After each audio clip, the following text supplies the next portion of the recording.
This looks really good.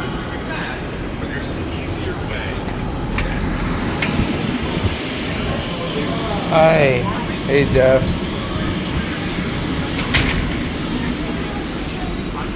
Wow, nice place, huh? Nice place. How are you? Yeah, very good to see you. Rennie. Hi, Remy. Jeff. Check ko lang na parang ba't ganon? Where did you get the name Mayani?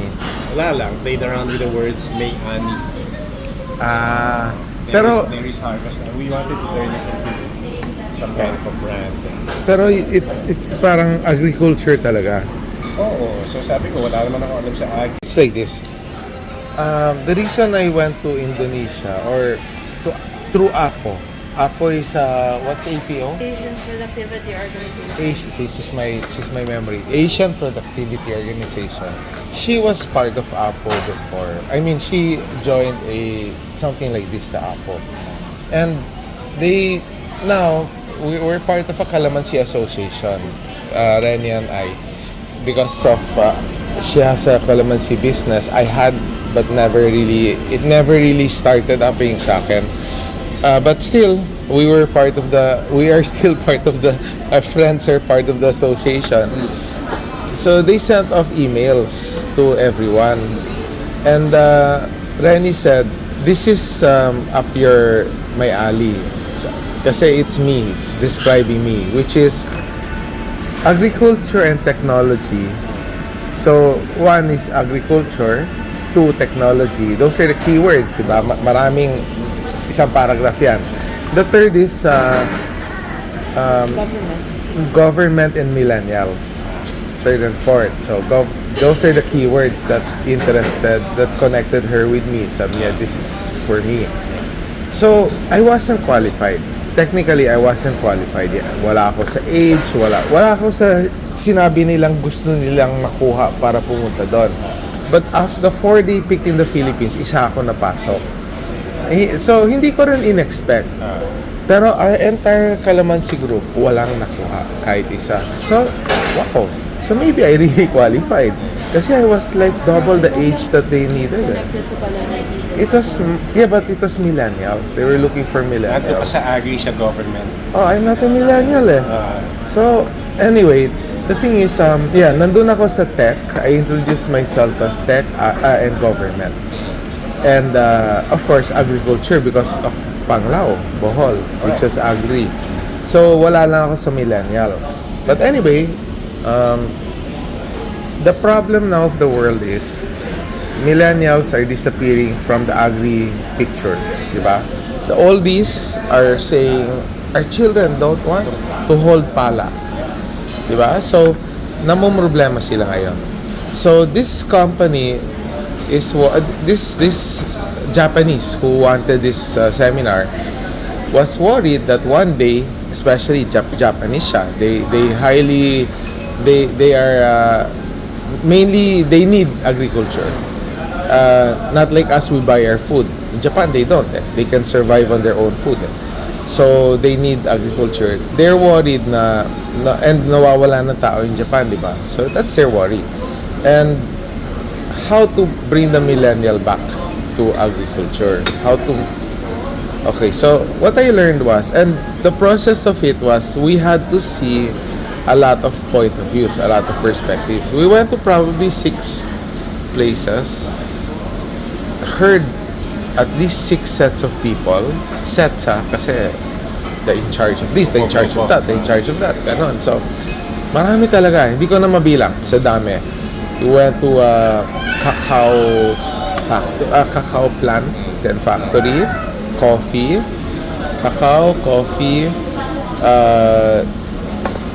home produce, dry goods or freeze-dried goods. Mga ganun, dami. Even a town, and we met the village chief. They don't call themselves mayor, parang village chief eh. Then the nurses of that town, and basta dami talaga, and the local produce, and then the neighboring towns rin. And then we went to the actual farms. We went to an actual farm, we went to an actual distributing place. So marami talaga. So what did we learn? We learned number one is Yes, millennials have to come back. Otherwise, the industry will die. It will really die. It's actually dying na. It's a food security thing. Yeah, it's already dying. Farms are being converted into cities or towns. Cities. Parang dito. Yeah, development, di ba? Farms are being developed into buildings. So, talagang nawawala na yung farms. That is the alarm. So, what they did was, okay, they created a cooperative. They don't call it an association or business. It's really a cooperative. The cooperative is just a central hub for the trading. Wala silang purchasing, but they're the ones who are making the most. The guy who set up the cooperative is the richest among them. So, parang I see your company as this one. Okay? But their setup was different. Their setup was, they went for technology because they hired me, just like you, they hired young ones. And we met the young ones. They were young. They were like 20. They were young talaga. They were millennials. One or two were even teenagers, like 17, when they volunteered to work there. And until they reach 20 plus na, they're still there na as per 7 years na sila doon or something like that. Naging permanent na sila doon. Pero they were there as on-the-job trainees muna. Kasi it's fairly new, it's less than 10 years old. So, these millennials who came in with them, they suggested, we need an app. We need to operate through an app. So, they created, you can call it a Grab app. They created their own selling app, hub, B2B. Farm to home. F2H. Farm to home sila. They call it farm to home. Yes, retail. So, they created an app, and what happens is, when you trade in the app, syempre, the farmer will post what he's got. Whatever's in that app, yan lang. Ikaw, si buyer, you'll find it there. They showed us a full demo of the app. You select the product that you want. Okay, I want this. And then you order it. You order ilang kilos. For example, let's say beets. Okay, you order beets. That order that you get will immediately be sent to the cooperative. The cooperative will professionally pack it. And I'm talking about professionally pack. Supermarket. As in, they use vacuum seals for kung coffee. Vacuum seal. They let's say you order corn or what do you call this? Carrots. Talagang ang ganda ng pagkalagay, ang ganda ng pagka-seal with a styrofoam, parang binili mo sa grocery. So, it goes to the cooperative, from the cooperative, it goes to the home. Simple lang. So, after this, I'll tell you naman the farm na. So, simple lang yung operation nila. Siyempre, the cooperative gets a fee for that. But, nakatipid sila kasi their number one expense was transport. That's what was killing the price. They needed to sell it cheaper than the market, which was their number one challenge. And they realized the only way to do that, kasi direction na from the farm, di ba? The only way to do that is, number one, make the farmer prefer to give it to you, which means your price is better than the market. And then the farmer doesn't have to leave his home, di ba? And make your price cheaper to the home. Ang hirap nun. Ang hirap ng combination nun. Di ba? Mas mahal ang bili mo, mas murang bigay mo. But they did it because of the transport.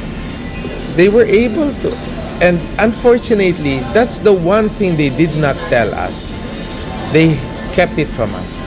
They just said that we don't use the public transport, we don't use Uber or Grab or anything, taxis or even delivery companies.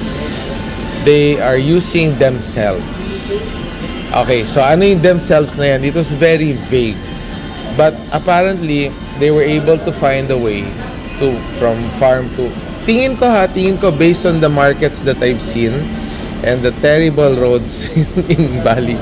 I mean, the roads are nice, but compared to us, ang layo, di ba?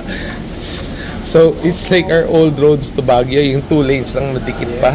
Di ba? So, I think they're transporting it through 2 wheels. 2 to 3 wheels lang sila para mas mura. That's what I saw. That's what I believe based on what I saw. So anyway, we just had to derive that on our own, how they transported. Ngayon, yeah. So anyway, they were able to do it. They, according to them, they showed us prices. They showed us prices of market and prices of how much. No, they didn't show us how much they were buying it, but they showed us prices of how much they were selling it. They were slightly cheaper, slightly lang. And the cooperative gets a small amount for all the packaging and service, and of course the app. And the cooperative maintains the app and maintains a small... Itong mga millennials who designed the app and who had it made, sila rin yung nagpapack. Sila na lahat. Sila na yung parang overall na sila. Kaya naman daw nila. Ganun lang kasimple yung setup nila. Pero grabe yung dumadaan doon. I saw, nako, it's like, their warehouse is small lang. Siguro from us to the wall. Ganyan lang. This size from us to the wall. And there's a lot of crates and a lot of food. So there's movement. There's a simple conveyor belt lang. One lang. So nakatayo lang sila doon. Conveyor and tapos may mga boxes doon. They put in the boxes where they'll go. Ready to go na yan. Ganun lang. And then may outdoor. May in, may out. Very simple setup. Sobra. So, yan. And then, we could buy. They had a new shipment come in just for us. So, if we wanted to buy, okay lang. If we don't want to buy, okay lang. Pero nakapack na lahat. Kasi usually, they only do that when a shipment is ordered. So, yeah. It's very similar to what we're doing. Yeah, that's why when I saw your yeah. Yun na yun. Of course, along the way, there's so many things you can still improve. Until it's really thriving and super efficient operations. Kami naman, so the system that I was able to closely observe was something in India. Yes. Kasi meron in the biggest agri-tech in India now, almost a unicorn. Almost valuation almost $1 billion. They were very interested in so Nice. Yes. Pinakita nila sa amin yung technology. Maybe in the hope that we will use it and that we invest in it. So, But do you have an app? Wala pa. we had discovered hindi app ang hinahanap ng ecosystem. Yes. Digital, yes. Yes. Everything has to be Na digital. dito mahirap kasi walang cellphone yung farmer. Oo, sakto. Yeah. Walang cellphone at walang connectivity. Yes, no connectivity. So, in fact, Starlink has reached out to us. Gusto mo gumawa That's where I'm going next after this. Sige, I'll tell you how they Di do. ba nakikita mo Yes, exactly your pieces of problem. puzzle? Exactly your problem. I know it because I experienced it there. They talked about it. Na sige. So yeah, basically that. So, but technology-wise, the approach cannot be pure technology. It has to be an ecosystem approach talaga. Which it's the more complex way to do it, but if it's more complex, that means there are less people wanting to do it. That means the opportunities. Yes. So, ganun ang style namin. That's why yung co-founders started doing people. Yes. Yung isa, magsasaka talaga. Yes. Yung isa, e-commerce. Isa, tech. etc. So, yung approach namin. Yes. And then slowly, we're slowly enhancing each link in the chain. So, the technology link will be greatly enhanced pag pumasok na yung Indian partners namin. We will use parang gano'n, yung pinakwento mo na ang galing ng sistema dun sa hub nila. One Yes. in, one out. So, gano'n yung India. Yes. They use RFID trackers on their crates. Yes. Tapos Yes. sila na ang magiging model namin dito after, because we've penetrated supermarkets, we penetrated hotels, restaurants. Yung what we call gentry, yung palengke, yun, perfect yun pag meron ng sistema. Napakasimple ng sistema na sa dito. Yes, yes. So those who They- sell in the supermarkets, ito order ko, ilang kilo nito, ilang kilo, hindi na sila Yeah. pupunta India, I wish I knew what their system was kasi baka mas pattern para sa atin eh. Pero the one in Bali, okay, so this is what they did. The millennials, but the thing about Bali was, they really honed in on how, it wasn't just about a business setup.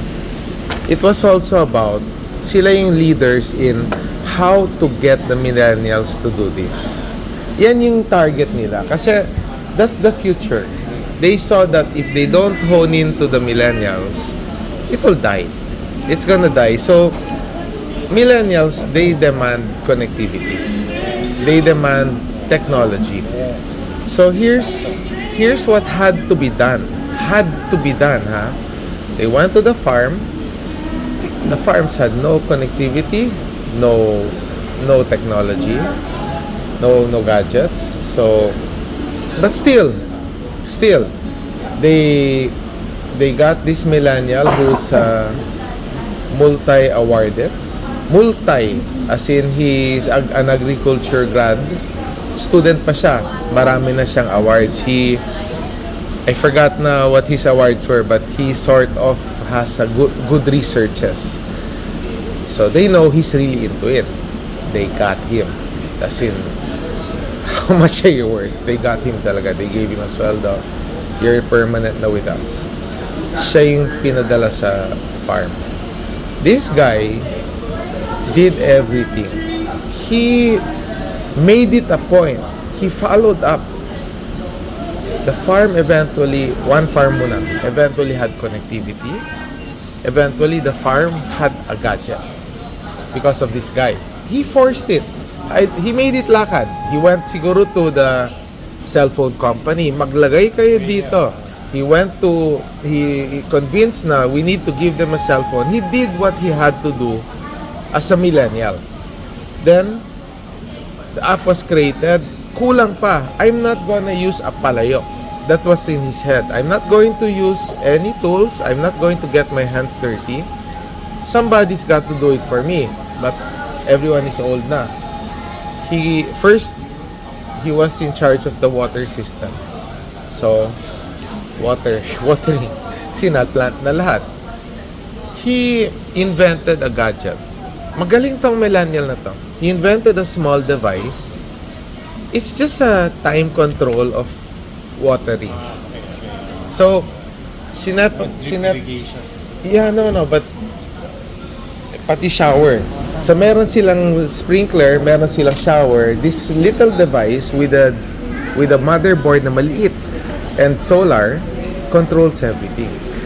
May version 3 na nga eh. That was version 1 was big. They showed us. It was huge. Version 3 is ganyan na lang. And it controlled everything. Then he said, okay, so he was talking, no? This millennial guy was talking. Then he goes, let me show you. So he opened his app. He said, see, this is this farm's app. Then he said, okay, right now, I want to mist it. So, pok! Mist, yung buong farm. But it's simple lang ha. We looked at the pipes. These are just rubber tubing. Yung mga per meter, mura lang talaga. Tinitingnan ko, napakamura lang nito ah. Rubber tubing lang, plastics lang lahat. And then, not even PCBs. Not even more than a PCB. Hanggang PCB lang sila. Then, he'll press another one, sprinklers will go on. He'll press another button, water, magre-rain sa... He can control those environment things all through this little device there, which is connected to the internet, which is connected to his cell phone. He doesn't even have to be in the farm. See, so the farming still has to be manual. Pero that's at least one down. There are millennials now inside, diba? And because of him, I think nagkaroon ng dalawa pang millennials who's working na in that farm. Okay, hindi na pwede yung old style na you get yourself dirty. So, it's clean. Ever seen a rice field where you can walk na you don't need to get dirty? Malinis. Malinis, dry. Where they walk is dry, the rice is there. They set it up for them. They're the millennials. Sige, how would you like to do it? They set it up for them, how they would want to do it. So, right now, marami na silang ganyan. Like I said, I think 9 years. 9 years of doing this. And it's so difficult daw getting a farmer to cooperate. Sobrang. Yeah, because they're hard-headed, they have their own way. Yeah, pero eventually, even the hardest of them all daw has joined them already. Pag nakita nilang it's working. Yeah, pag nakita nilang it's working, they will join. So they started with one lang and then nag-sprout dahan. Pero dahan-dahan yan, slow. Yep. Sobrang slow. Totoo yan. Yeah. Hirap talaga. Pero pag nakita nilang kikita sila eventually. Yes, actually that's about it. So what was the objective of that? Why did they invite people from other countries? Okay, this Japanese guy, I forgot his name, Sato ata. Sato. Anyway, he saw that problem in Japan. Japan might not have any people by 2050. Are you aware of that? Diba? Population. Yeah, my son is there. So, cities are empty. Ang dami ng cities empty. I think 3 city na lang may tao. Of so many cities in Japan. Parang 3 na lang yung still fully populated. And it's because yung mga wala ng tao, nagmo-move in na sila sa may tao pa. And we're there palagi. When was your last time there? 2022. Pwede na. Last year, 2022. Pwede na. You notice it's either old or parang high school. Parang, hey, this guy is what, straight from high school pero nagtatrabaho na for an adult's job. It's either senior is doing the job or someone from high school. Wala silang gitna. Di ba? Na-alarm ako doon kasi 2016, 2015, hindi pa ganun. Then, suddenly last year, oh my God, what happened here? Di ba? So anyway, my point is, for me, he was in the panic mode na. And he told us that it's really bad already in Japan. And he needs answers. So he seek the help of APO. And APO does this. APO says, if you have anything that you need, tell us. If we can do it for you, we will do it for you. So you can actually approach APO and tell them, this is your dilemma. Okay, or this is what you want to do. Can you help me? And if they can, they will. If they have something coming up that's up your alley, they'll invite you. If not, they'll design it for you. So you might want to try to contact Apple. Okay, and they don't charge you for that. They will set it. It's an NGO. It's an NGO. So they will help you. And so Sato was with us the whole time. And he was the one jamming on his laptop, taking notes the whole time because it was his request. So, syempre, he talked. And then, wherever we go, that was his chance to get his data. See? So, kami, we were probably the funders who wants to learn kasi we had to pay. I didn't pay a cent, but somebody did. The government paid for me. Yeah, the government sponsors us Correct. through APO. That's what I expected. Dapat yan, fun. Exactly. Yeah, so it's a learning trip. We were there to learn. Government pays for everything. All the governments of the one they invited paid for everything. This guy got all the data. So, upo lang siya doon. Clackety. But he never said a word. Everyone's questions, he will type it in. He's recording it. Yan ang research niya. Because he needed answers. In fact, he spoke at the very beginning, at the very end. At the very end, he was very happy. He was thanking So APO. his mission is food security for Japan. Millennials. And millennials. Millennials Because will travel. wala nang middle age eh. Millennial na lang naiwan sa Japan. And they're disappearing. They're so leaving. he needs to engage the Japanese millennials into food production. Yes. Parang gano'n. Yung naiwan millennial. You know the middle ages, they're leaving eh. They're leaving or they're dying. But the leaving is for two reasons. One is the taxes. They can't handle it. It's the reason my son is leaving also. His wife is half Japanese. He's a resident na he has two children. They're citizens, but he can't sikmura the tax. It's 55%, and they'll double tax you. Let's say I give it to him, he loses 55%. He gives it to his son, he loses another 55. Magkano pa maiwan? Unlike here, hindi ganon. Here, once lang, then that's it. Diba? So, that's why it's forcing people to leave. You know, if you have high net worth, let's say the owner of Uniqlo, lock, stock, and barrel, he sold Uniqlo, he left Japan. Parang hindi na dun yung ano niya. Hindi niya mawawala yung 55% niya. Yung exit tax is 20%. So he took the 20% blow.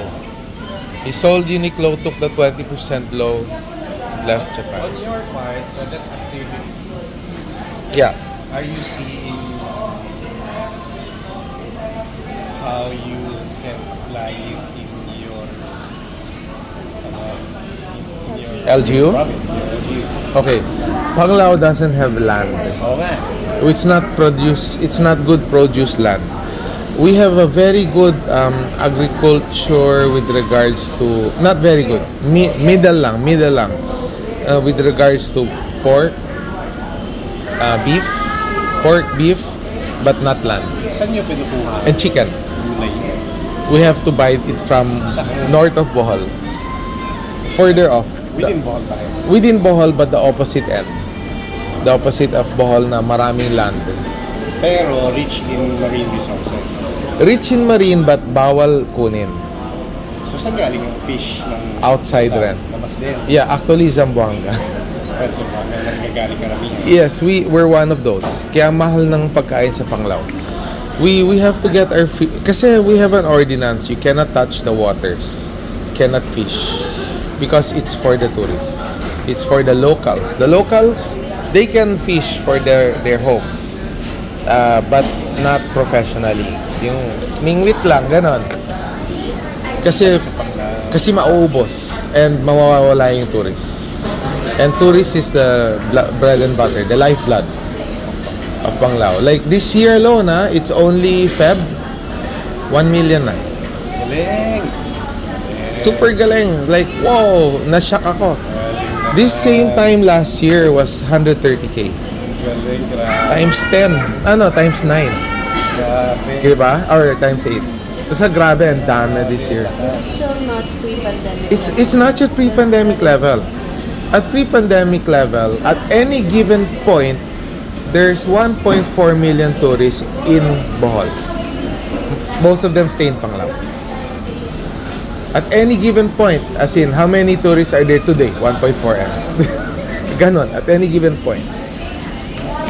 That's pre-pandemic. Food supply ng Panglao is dependent outside Panglao. Yes, dependent talaga outside Panglao. But if push comes to shove, we have ordinances for growing food in your home. So there are ordinances on growing certain trees that your lot cannot not have. Actually, okay lang naman eh. Yeah. Basta if you enhance if it's within the province, Yeah. okay lang. Magbubuhay sila like the sea has a lot of food actually.